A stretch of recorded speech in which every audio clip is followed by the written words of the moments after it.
नमस्कार दोस्तों, अपन अगला क्वेश्चन देखते हैं। क्वेश्चन नंबर 13, शेखावटी किसान आंदोलन के संबंध में कौन सा कथन सही है। तो पहला कथन है, शेखावटी के सामंतों द्वारा करों में वृद्धि के विरुद्ध आंदोलन चलाया गया। शेखावटी के सामंतों द्वारा करों में वृद्धि के विरुद्ध आंदोलन चलाया गया। तो ये कथन अपना ठीक है, क्योंकि अमूमन सारे ही जो आंदोलन थे वो करों की वृद्धि को लेकर अधिक हुए थे, भले ही वो बिजोलिया हो, चाहे वो बेंगू हो, चाहे वो शेखावटी हो। दूसरा था, रामनारायण चौधरी ने इस आंदोलन का नेतृत्व किया। तो ये भी आपको पता है कि रामनारायण चौधरी और उनकी पत्नी ने ही इसी आंदोलन का नेतृत्व किया था। अब इसके बाद तीसरा है, लंदन के समाचार दिल्ली हेराल्ड में आंदोलन की खबरें चलती थी।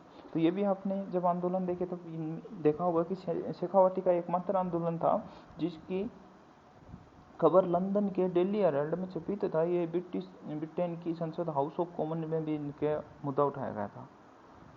ये अगली बात यही आ गई। चौथा, एवी अलेक्जेंडर ने ब्रिटेन के हाउस ऑफ कॉमन्स में आंदोलन का मुद्दा उठाया। अब यहाँ पे जो ये एवी अलेक्जेंडर है ये नहीं है, इसकी जगह पैट्रिक लॉरेंस जो एजीजी थे अपने, उन्होंने मुद्दा उठाया था शेखावटी किसान आंदोलन का। तो इसमें सही पूछा तो पहला ठीक है, दूसरा ठीक है, तीसरा, तो ये हो जाएगा ऑप्शन नंबर 1 राइट आंसर। अगला है, बिजोलिया किसान आंदोलन के संबंध में कौन से कथन सही हैं। अब बिजोलिया किसान आंदोलन भी आपने पढ़ाई है, जिसमें पहला है, आंदोलन के प्रथम चरण में किसानों की शिकायतों की जांच हेतु हामिद नामक अधिकारी को भेजा। तो ये बिल्कुल सही है, हामिद अंसारी करके जो था वो जांच अधिकारी था। दूसरा है, तृतीय चरण में महात्मा गांधी ने जमनालाल बजाज को आंदोलन का नेतृत्व सौंपा। जमनालाल बजाज को गांधी जी का 5वां पुत्र कहते हैं, ये आपको पता है। और इसी समय गांधी जी ने इनको ये बिजोलिया आंदोलन का कार्यभार दिया। तीसरा है, तिलक ने केसरी समाचार पत्र को इस आंदोलन के विपक्ष में लेख लिखा। तिलक का जो केसरी समाचार पत्र था ये मराठी समाचार पत्र था और ये तिलक महाराष्ट्र से संबंधित थे, तो इनका बिजोलिया से कोई विशेष वो नहीं था। ये तो आपको भी कॉमन सेंस की बात है कि तिलक एक राष्ट्रवादी नेता थे, कभी भी आंदोलन के खिलाफ में तो जा ही नहीं सकते थे। गर्म दल के नेता थे तो वो आंदोलन को प्रीफर करते थे। तो इसको मतलब ये गलत कथन है अपना। अगला है, गणेश शंकर विद्यार्थी ने प्रताप नामक समाचार पत्र में इस आंदोलन की खबरें छापी। ये कथन भी अपना सही है। इस कथन से एक अलग क्वेश्चन भी निकलता है कि बिजोलिया किसान आंदोलन को प्रकाश में लाने का श्रेय किस समाचार पत्र का, तो वहाँ भी इसका आंसर प्रताप ही आता है। तो अपन तिलक के बारे में देखें तो तिलक ने जब ये मराठी में इसमें लेख लिखे, अंग्रेजी से केसरी समाचार पत्र में मराठी में लेख लिखे, तो इनको मांडले जेल हुई थी, मांडले में जेल हुई थी, जिस जेल में इन्होंने 2 बुकें लिखी थी। एक तो लिखी थी Arctic home of the Vedas और एक लिखी थी गीता रहस्य। तो क्वेश्चन यह भी आ सकता है कि तिलक द्वारा रचित जेल में रचित बुकें, तो इसमें पहला है Arctic home of the Vedas और गीता रहस्य, और इसी में अपना आर्यों को लेकर ओपिनियन भी दिया था, जिसमें इस आर्यों को उत्तरी ध्रुव के निवासी बताया था। तो इस तरह से कथन 3 गलत है और 1, 2, 4 सही है। तो इसमें 1, 2, 4 ऑप्शन नंबर 3 में है, तो राइट आंसर ऑप्शन नंबर 3 हो जाएगा। बेंगू किसान आंदोलन के संबंध में कौन सा कथन गलत है। ऊपर सही पूछ रहे थे, यहाँ गलत पूछा है। तो पहला है, 1921 में मेनाल भीलवाड़ा से ये आंदोलन पड़ा हुआ। मेनाल भीलवाड़ा मान लो, चाहे भाई ये चित्तौड़ भी है, चित्तौड़ भी उस टाइम ये भीलवाड़ा चित्तौड़ सब एक ही हुआ करते थे, तो चित्तौड़ आ जाए तो भी ठीक है, मेनाल भीलवाड़ा भी सही है। अगला है, बेंगू के सामंत अनूप सिंह ने किसानों के साथ समझौता किया। ये बात बिल्कुल ठीक है, जो तक 1922 में किया था और अनूप सिंह ही थे उस टाइम। अगला है, मेवाड़ रियासत ने इस समझौते का समर्थन किया। मेवाड़ रियासत ने इस समझौते का समर्थन नहीं किया था, एक मजबूरी में किया गया समझौता था, आगे पढ़ेंगे अपन। इसको बोल्शेविक नाम दिया गया था। फिर ब्रिटिश सरकार ने इस समझौते को लागू करने के लिए ट्रेंच को नियुक्त किया। ये बात भी गलत है, क्योंकि ट्रेंच को नियुक्त नहीं किया, ट्रेंच ने तो उल्टा इसको बोल्शेविक समझौता करार देते हुए इसको रद्द कर दिया था। तो इसमें कौन कौन सा ठीक है, इसमें जैसे गलत कौन कौन सा है भाई। गलत अपन ने ये देखा कि ये गलत है और ये भी गलत है। ये जो अपन ने देखा कि ये ठीक है और पहला भी ठीक है, तो इसमें 3 और 4 गलत हो जाएंगे। अपन यहाँ आके गलती कर जाते हैं कि ऊपर से अपन सही सही क्वेश्चन करते आ रहे हैं कि सही पूछा, यहाँ आके गलत पूछ लिया तो अपन सही वाले पे क्लिक करके 1 2 को ठीक कर देते हैं, या इस तरह से कुछ मिस्टेक हो जाती है। तो इसमें ध्यान रखना है कि 3 और 4 गलत हैं, तो ऑप्शन नंबर 3 इसका राइट आंसर हो जाएगा। अब बेंगू किसान आंदोलन देख रहे थे, इसमें छोटी मोटी बातें और देख रहे हैं कि बेंगुल किसान आंदोलन से संबंधित एक गोविंदपुरा करके गोलीकांड भी है था, गोविंदपुरा गोलीकांड, जो कि 13 जुलाई 1923 को हुआ था, जिसमें रूपाजी करपाजी शहीद हुए थे, रूपाजी करपाजी शहीद हुए थे। और जो ये अनूप सिंह ने जो समझौता किया था 1922 में, ये रामनारायण चौधरी जो इसके नेता थे और अनूप सिंह जो वहाँ के महाराणा थे, इनके मध्य हुआ था, और फिर इसको बोल्शेविक करार दे दिया था फ्रेंच ने। तो इस तरह ये क्वेश्चन 16 है और इसका राइट आंसर ऑप्शन 3 है। अगला है क्वेश्चन नंबर 16। निम्नलिखित में से कौन सा कथन असत्य है? असत्य गलत कथन कौन सा है? राजस्थान के प्रथम एजीजी जॉर्ज पैट्रिक लॉरेंस थे।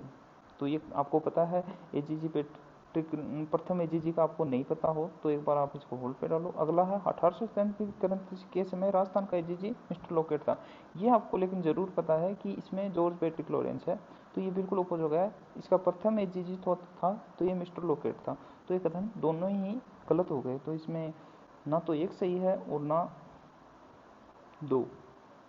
इसमें यहाँ कंफ्यूज हो जाते हैं कि असत्य पूछा है कि कौन सा कथन असत्य है, तो दोनों ही हैं इसमें, तो केवल इसमें दोनों ही हैं, तो ये हो जाएगा ऑप्शन नंबर 3।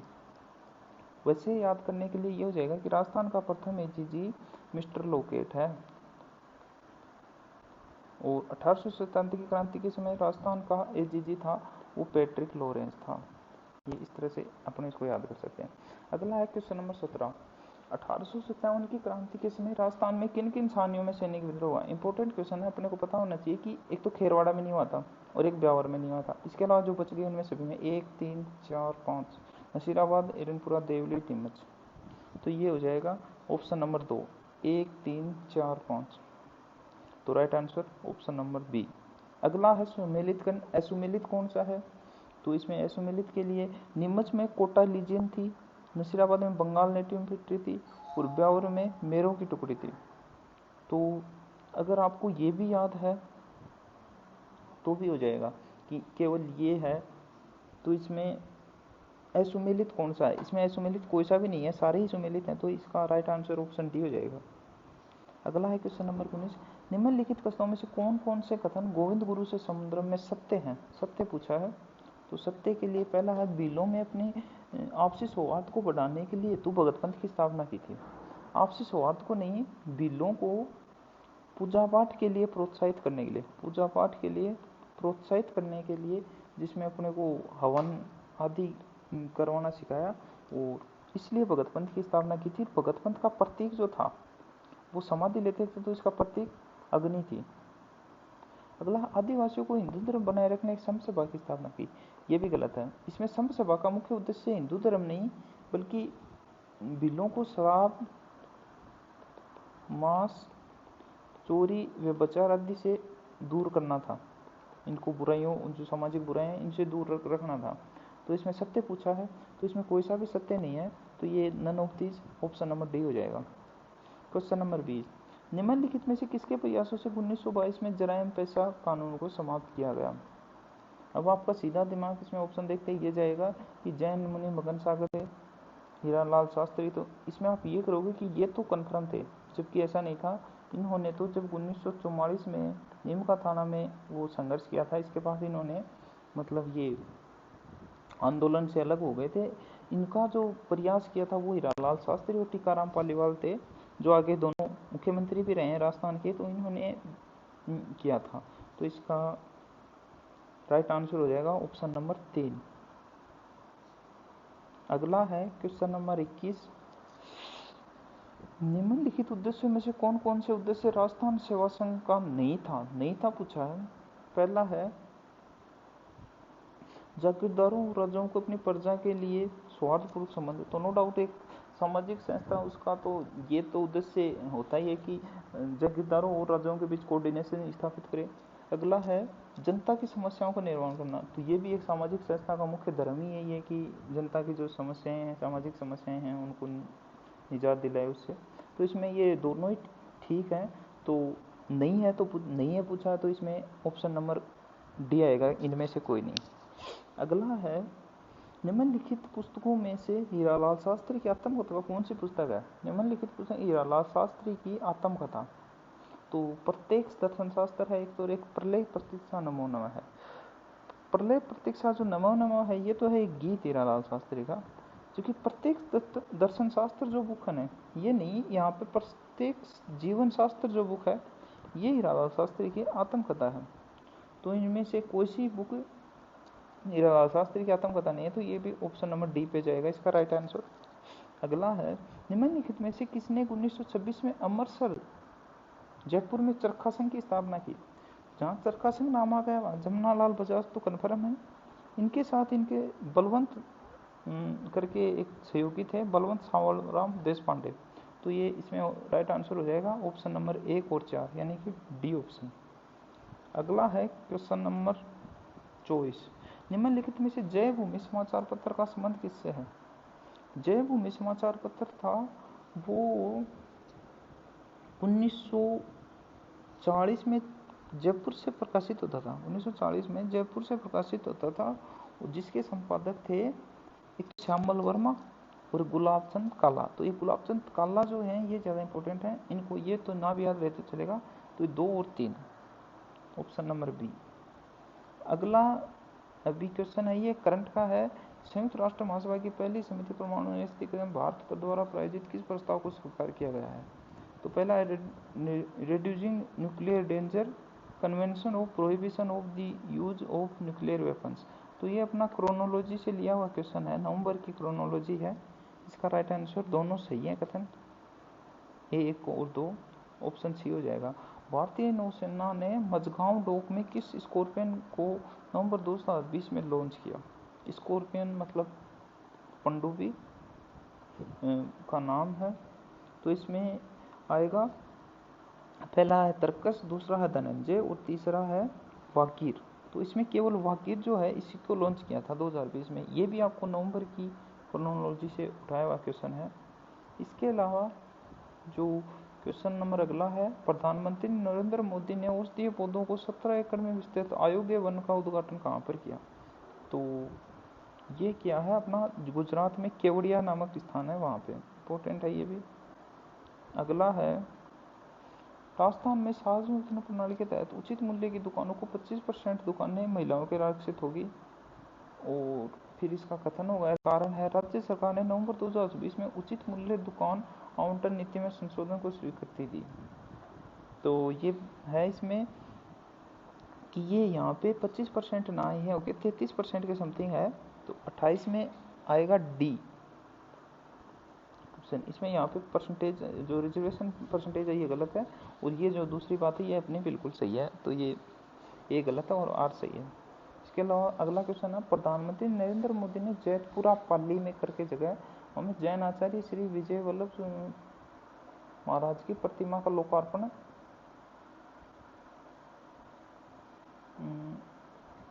16 नवंबर 2020 को किया।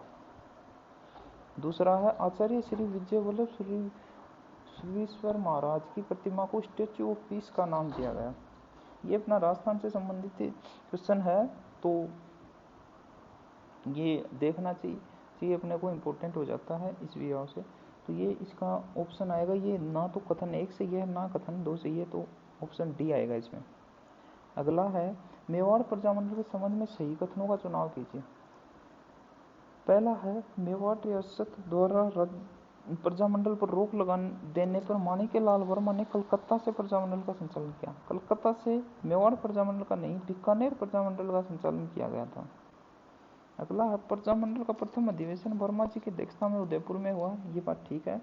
इससे अगला है, इस अधिवेशन में जेबी कृपलानी तथा विजय लक्ष्मी पंडित ने जो जेबी कृपलानी थे ये मतलब इसमें प्रजामंडल का जो अधिवेशन था इसमें आए हुए थे, और इनके साथ विजय लक्ष्मी पंडित थी। तो इसमें ऑप्शन 2 और 3 ठीक है, तो इससे ऑप्शन बी करेक्ट हो जाएगा। इस तरह ये अपना पेपर कंप्लीट होता है। Thank you.